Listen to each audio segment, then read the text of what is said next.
A la mateixa zona on trobem avui dia l'estació de metro de Torrebaró es van instal·lar, l'any 1967, 12 tramvies fora de circulació.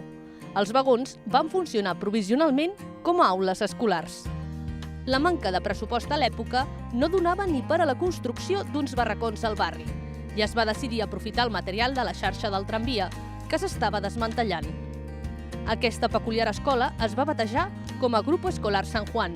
I així va ser que allà en la Font dels Eucaliptus, on hi havia l'antic berenador, en el barri de Torrebaró, es van instal·lar una dotzena de tramvies.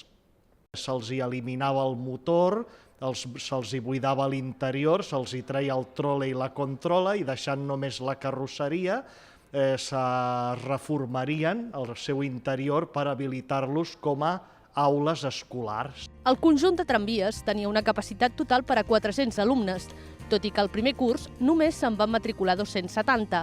Hi havia dos models de tramvies, uns per a nens i els altres per a nenes.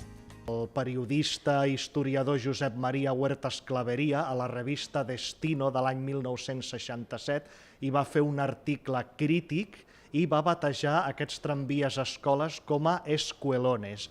L'any 1971 es va inaugurar el Col·legi Font dels Eucaliptus, edifici ja desaparegut.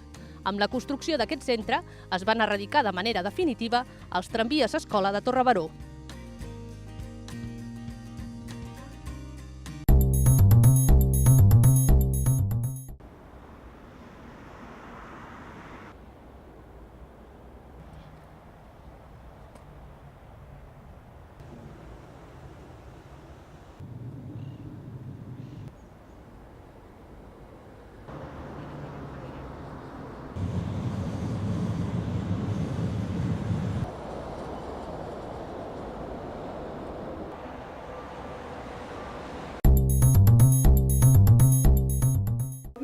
Lo que necesitas es buscarte un trabajo, ¿eh? Y así ganarías por lo menos para tu gasto, que ya eres bastante mayorcito para salir tanto. Otra vez lo del trabajo, compresor haciendo agujeros. Pero no mucho, ¿eh? Que ya sabes. Tenemos el vermú, el domingo también hay un vermú. Luego tenemos por la tarde, tenemos en las pistas también chocolatada para los niños. En la Vía Julia luego hay baile, hay de todo. O sea que las fiestas se viven del barrio, que pasa son del barrio y las vivimos plenamente. Y tengo que venir a casa. Paco, que me dejaste muy sola y el pollero hace maravilla.